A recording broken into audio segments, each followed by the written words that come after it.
Clark and her parents were staying at the same resort as us. The hosted seated us right next to her at breakfast one morning. I told her we live in Kansas City, and naturally we talked about the Chiefs. LOL. She was nice. My hubby got a pic with her. Wow, bruh. While the league's been consumed by contract negotiations and off-season drama, Caitlin Clark's been doing something radical. She's been living her life, and a chance encounter at a Bahamas resort just gave us the most authentic glimpse we've seen of her all season.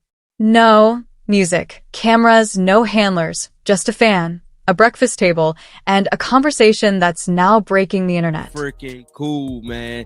The Caitlin Clark, you know, for all this notion that Caitlin Clark don't like fans or have an issue with black people, it's all cap, bruh. I can't even stunt. Caitlin Clark got a lot of black fans. She definitely got a... Content creator Kristen Palmer posted about staying at the same resort as Clark and her parents. The host seated them right next to each other at breakfast. And here's what's fascinating about this interaction.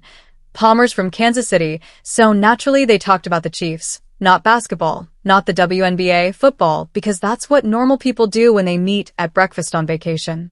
They talk about whatever's happening in their lives. But the photo Palmer's husband got with Clark is what's really telling here. Clark's body language, her genuine smile, the relaxed posture. This is a media training. This is someone who actually enjoys connecting with people when there's no agenda attached. Kind of pissed off a lot of Angel Reese fans. You know, we just got to be honest. You know, people poured in their love and they support for Caitlin Clark, you know, early on. And there was a large debate that, you know, black people wasn't black enough. Even from me, I received a lot of hate from it. That black people was not black enough because they didn't show love. Now here's where this gets interesting. There's been this persistent narrative floating around social media that Clark has issues with certain communities, that she's standoffish with black fans specifically, that she's uncomfortable in certain situations. And moments like this Bahamas encounter completely dismantle that narrative. Palmer's a black content creator. Clark didn't just tolerate the interaction. She engaged fully, talked about Kansas City, discussed the Chiefs, let Palmer's husband get a photo. Her parents were right there, equally friendly and approachable. This is the opposite of someone who's selective about which fans deserve her time.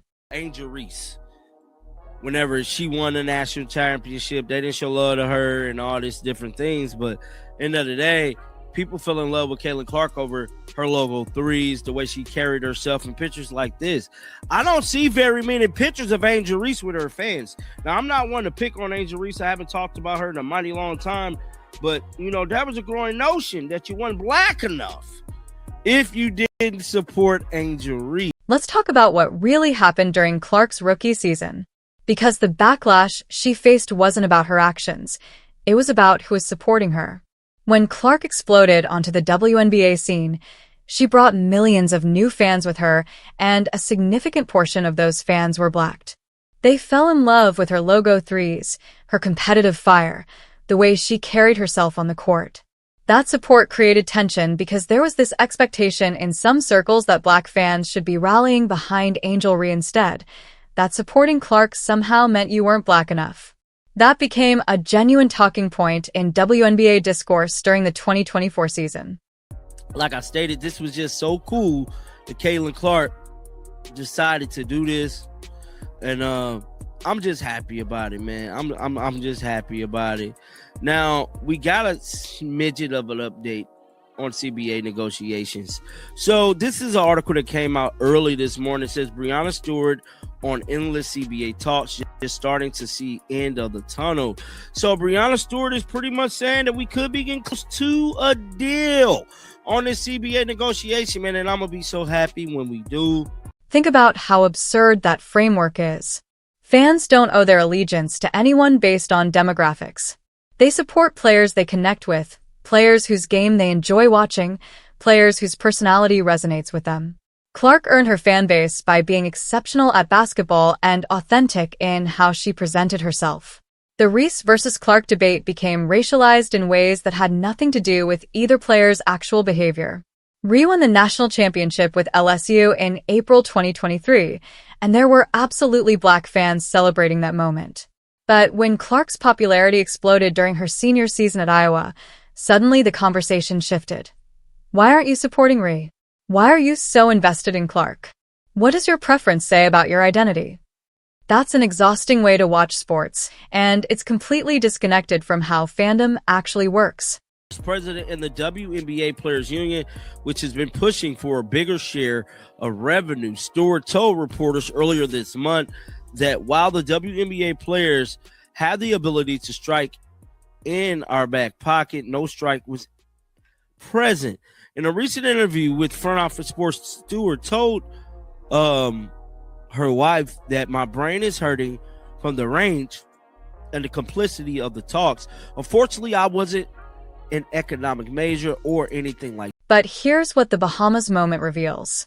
When you strip away the media circus, the social media discourse, the manufactured controversies, Clark's just someone who treats people well. She didn't have to stop her vacation to talk with Palmer. She didn't have to engage in a genuine conversation about Kansas City and the Chiefs. She didn't have to let Palmer's husband get a photo. She chose to do those things because that's apparently who she is when cameras aren't rolling. Compare that to what we see from some other stars in the league. How many candid interactions do we see posted from Angel Ree? How many stories about chance encounters at restaurants or resorts where she took time to connect with someone? They're rare. Not because Reese is a bad person, but because her public persona is more curated, more controlled, more focused on specific brand partnerships and media appearances. This deal possible, and we want to negotiate in good faith that the league we're hoping for some positive kind of change or reinforcement here. Now, these are some of the proposals that has been presented. Now, in December, the WNBA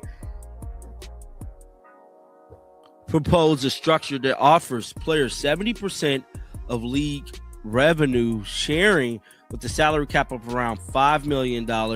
Later that month, the union sent the league a new CBA proposal that asks for 30% of its gross revenue and a salary cap. Clark's approach is different. She's living her life, and sometimes fans get to be part of that.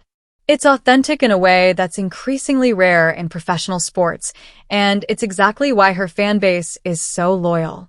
They don't feel like they're being marketed to.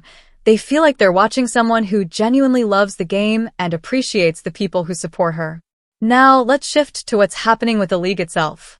Because while Clark's been on vacation, the WNBA and the Players Union have been locked in the most consequential negotiations in league history. And according to Breanna Stewart, we might finally be approaching a resolution.